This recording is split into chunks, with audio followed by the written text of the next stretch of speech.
Chicken feet teriyaki. Malinis na pa ng manok. Magsalang lang ako ng kawaling may tubig at akin lang pakuluin. Crispy fry original. 1 cup na harina at ibuhos ko ng bida sa panlasa na crispy fry. 1 cup na breadcrumb. Cornstarch 1/4 cup at igiling-giling ko na ang palakas ng aking katawan. 3 pirasong itlog ang hinanda ko. Out po kay Ma'am Rogeline Estimada Bansefra, Nympha Garcia, Tunisa Palabrica. At ito muna ay aking babatilin. At ngayon na nga'y kumulo ng tubig. Sabay ilagay ko ng panang manok at inayos-ayos lang. Naghiwa lang ako ng luya. At ito naman ay aking ichichap ng pinong-pino. Shout out po kay Ma'am Jessa, kay Sir Salvador Picones Belga, shout out. Ito nga'y napino na at sakto naman ay sobrang lambot na ng panang manok. At ito na ang gusto kong maabot. Iusog lang ang balat ng manok hanggang doon sa pagitan. Medyo matagal nga ang paggawa at ito na ang kailangang gawin. Nang matapos na, nilagyan ko kagad ng 1 cup na harina. Ito nga ang paraan ko sa pagbe-bread. Sinigurado kong tuyong-tuyo talaga.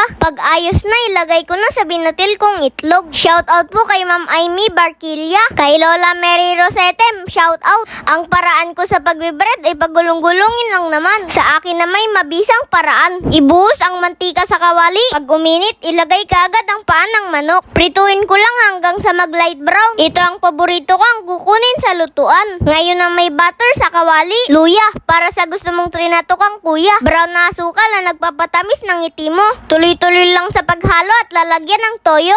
Kontian lang nang hindi maalatan. 1 kutsarang linga na kanina pa nagpahinga. Kaya hinalo ko na. Hot sauce para may konting kagat. Para hindi mo makalimutan kahit lumingat ka pa. Konting cornstarch na pinaghalo sa tubig ang aking inilagay. Sinundan ko ng kalahating cup ng tubig. Dahan-dahan ko lang inilagay. Nang sa ganon ay lumapot talaga siya. Habaan lang ang pasensya hanggang sa makitang ganito na. At ilagay ko ng prinito kong paan ng manok. Haluin ko lang ng dahan-dahan hanggang sa maabot ang aking inaasam-asam. At titikman ko na. Ito ay aking ninanamnam na parang ayaw ko pang bitiwan.